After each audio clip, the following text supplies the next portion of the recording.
Progressive Democrats are calling for an immediate ceasefire when it comes to, of course, the airstrikes that the Israeli government continues to do on Gaza. The number of civilian deaths has shot up, and even though Biden has increased his calls for a ceasefire, he's really doing it privately. He's not really being aggressive about it, and there are consequences to that. Now, when we began covering the current violence, we made sure to let you guys know how that violence began. Why is it that this conflict, which was largely dormant, all of a sudden became as violent as it is, as violent as we're seeing today? Well, I will remind you all of what started it, but before I do, I'm gonna show you an example of how a journalist, or a so-called journalist, a television cable news anchor, frames the question inaccurately. I bring you Jake Tapper and his question to Progressive Democrat Pramila Jayapal. You are calling for an immediate ceasefire between Israel and Hamas. Let me ask you a question, because you've been critical of Israel. What do you think the appropriate response for the Israeli government and military should be, given that this particular military conflict began 10 days ago with Hamas firing rockets indiscriminately at Israeli civilians? No. This conflict did not start 10 days ago with Hamas indiscriminately firing rockets. That is not true. It is not true. You should watch the full interview to get a sense of what Pramila Jayapal had to say, but for the purposes of this story, I wanna focus on Jake Tapper's inaccurate propaganda framing of that question, because it did not start 10 days ago. It didn't. And honestly, you don't even have to do much research to figure out why it is that the violence has gotten to the point that it has. Why there is so much aggression by the Israeli government toward Palestinians in the Gaza Strip.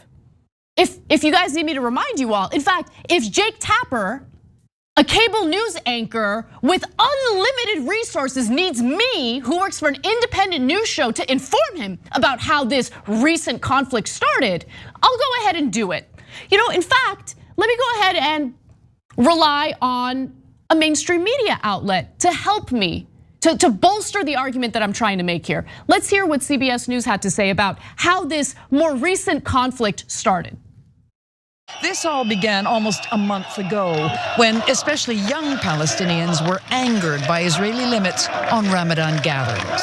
Now, since the beginning of Ramadan, they have escalated to the point of absolute provocation for Palestinians everywhere. Adding fuel to the fire is the planned eviction of several Palestinian families from homes in East Jerusalem that the Israeli courts have ruled belong to Jews.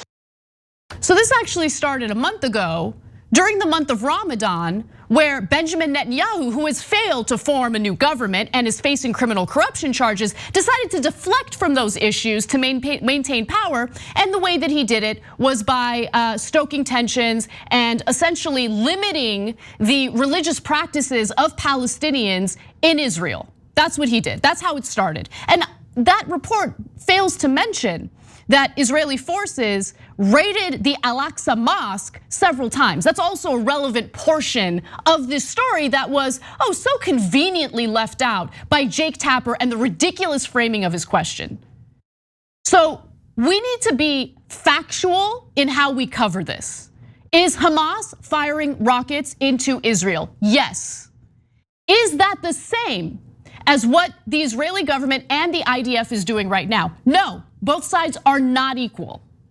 Both sides are absolutely not equal. We're dealing with Israel, which has an incredibly sophisticated, well-funded military with incredible military and defense capabilities. And then you're looking at Gaza, which democratically elected Hamas, whether you like it or not.